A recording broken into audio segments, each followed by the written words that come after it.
जोहार मेरे प्यारे नौजवान साथियों। अभी का समय भ्रष्टाचार युग चल रहा है। कलयुग नाम देने से कुछ नहीं होता है, यह भ्रष्टाचार युग ही नाम होना चाहिए। क्योंकि आज हर डिपार्टमेंट में भ्रष्टाचार व्याप्त है। सरकार का कोई भी ऐसा डिपार्टमेंट नहीं है जहाँ पे भ्रष्टाचार नहीं है। इसमें गरीब लोग बहुत पिसते हैं, रोजी रोजगार से लेकर व्यापार से लेकर नौकरी तक। आखिर कब तक हम लोग इसके चक्कर में पिसते रहेंगे? हमारा वजूद क्या है? हमारा जन्म क्यों हुआ है? हम पढ़ लिख कर क्या कर रहे हैं? हमारा कर्तव्य क्या है? इन सभी सवालों का जवाब अपने आप खोजिए और आपको मिल जाएगा। यदि मेरा जीवन इन सब से लड़ना नहीं है तो जहर पीना बराबर है।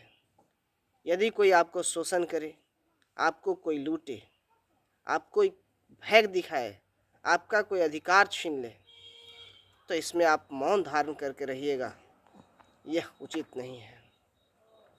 छीनता हो स्वत्व कोई और तू तब त्याग से काम ले, यह पाप है।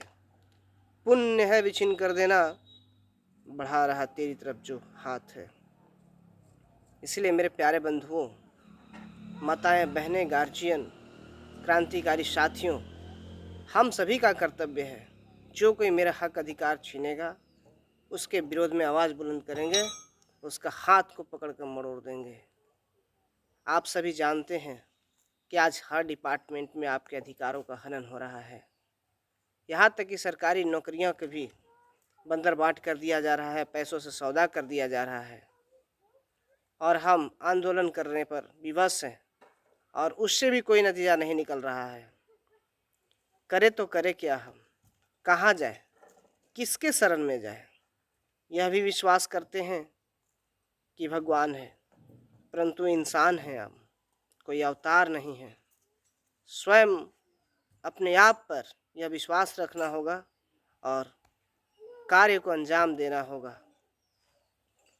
आपका कोई हक अधिकार छीन ले, आपके साथ कोई भ्रष्टाचार कर दे और आप चुपचाप रहिएगा, यह कतई सही नहीं है। इसके लिए आपको लड़ना होगा। सर्वप्रथम आप पढ़िए, पढ़ने के बाद आप लड़िए, क्योंकि बिना पढ़े कुछ नहीं हो सकता है। यदि आपको नीति नियम की जानकारी नहीं है तो आप लड़ नहीं पाएंगे। बड़े बड़े लोग पढ़े लिखे हैं, यदि वो पूंजीपति हैं तो वे अपने पास वकील वगैरह वगैरह लोगों को रखते हैं और उनसे अपना लड़ाई लड़वाते हैं पैसा के बल पे। एक बात समझ लीजिए, यदि सब गरीब एक साथ हो जाइएगा तो जो आपको दबाने वाले हैं वे कहीं ना कहीं आपके हित में हो जाएंगे, आपका विरोध नहीं कर पाएंगे। एक बात मैं जानता हूँ, गरीब गरीब का साथ देता है, न कि अमीर का साथ देता है। चुनाव आता है, आप लोग पैसों से बढ़ जाते हैं। ये पैसा उतना दे रहा है, वो 10,000 20,000 ऐसे करते करते आप लोग बढ़ जाते हैं और फिर वोट उन्हीं को दे देते हैं जो इस क्षेत्र के लिए कुछ करता नहीं है, आपके लिए नहीं कुछ करता है, और चंद पैसों के लालच में आप आकर वोट उन्हीं को दे देते हैं। तो मेरा कहना यह है, गरीब आदमी गरीब का साथ देता है। इसीलिए आप सभी यह प्रण कीजिए, यह प्रतिज्ञा कीजिए कि इस बार जब चुनाव आएगा तो हम ऐसे लोगों का साथ देंगे जो गरीब होंगे, जिनका विचार स्पष्ट और स्वच्छ होगा, जो आम जनहित में काम करने के लिए कटिबद्ध होंगे, प्रतिबद्ध होंगे, अपने क्षेत्र में रोजी रोजगार, स्वास्थ्य और अति उत्तम शिक्षा मुहैया करा सके, वैसे लोगों को आप चुनने का काम कीजिएगा। गरीब एक ऐसा व्यक्ति होता है जो ग्राउंड से उठता है, उसे सब कुछ मालूम होता है, आपके दुख का, आपकी परेशानियों का ख्याल रखता है। वैसे व्यक्ति का चुनाव कीजिए। जो अन्याय, अत्याचार और भ्रष्टाचार को मिटाने के लिए संकल्पित हो, उसका साथ दीजिए। आप उसके कदम से कदम मिलाकर चलिए, उसको कंधा से कंधा देकर आगे बढ़ाने का काम कीजिए। पलामू क्षेत्र विहीन नहीं है नेताओं से, यहाँ भी नेता है, परंतु यहाँ पॉलिटिक्स बहुत ज़्यादा होने लगता है और स्वार्थी पॉलिटिक्स होता है, परमार्थी नहीं होता है। यदि लोग एक दूसरे का सपोर्ट करने लगे, एक दूसरे को कोऑपरेट करने लगे, तो निश्चित रूप से पलामू में भी जो उपेक्षित राज्य कहा जाता है, जो पिछड़ा राज्य कहा जाता है, जो अभावग्रस्त है यहाँ पे, वो सभी आपको देखने को नहीं मिलेगा यदि आप वैसे नेता को चुनते हैं। तो एक गरीब व्यक्ति को चुनिए और उसे सदन तक भेजिए, आपकी आवाज़ को बुलंद करेगा। यहाँ पलामू प्रमंडल में फैले हुए जो है खनिज संसाधन, उनका दोहन करवाना चाहिए, उनका उत्खनन करवाना चाहिए, ताकि यहाँ के लोगों को रोज़गार मिल सके।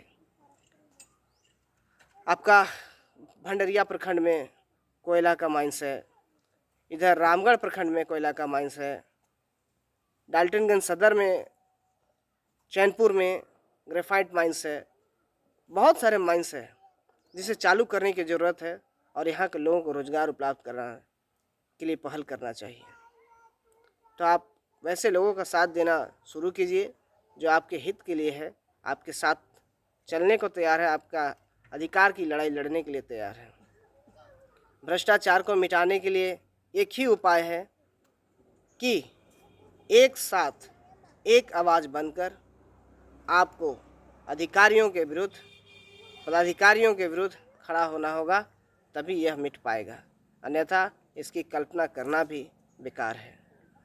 यहाँ पलामू प्रमंडल में जितने भी हैं उच्च अधिकारी, बड़े बड़े एसपी, डीएसपी, डीडीसी, लिपिक, अधिकारी, कर्मचारी, ये सभी कुंडली मार कर बैठे हुए हैं। एक लिंक में इन लोग चलते हैं नेताओं से साठगांठ करके और लोगों का रोजी रोजगार, हक अधिकार मार कर बैठे हुए हैं। उन्हें अधिकार देना नहीं चाहते हैं या देते नहीं हैं, जिसके वजह से पलामू में व्याप्त बेरोजगारी है और पलायन है। इसे मिटाने के लिए कृत संकल्पित होना होगा, तभी जाकर हम लोग एक नई जीवन जीने की उम्मीद रख सकते हैं। इन्हीं बातों के साथ मैं आपसे गुजारिश करूंगा कि आप टीम वाइज एक दूसरे का कोऑपरेट कीजिए, अपने ही पंचायत में, अपने ही प्रखंड में, अपने ही गांव घर में लोगों की समस्या के साथ आप जुड़िए और उनका हल करने का काम कीजिए। जय हिंद, जय झारखंड, जोहार झारखंड।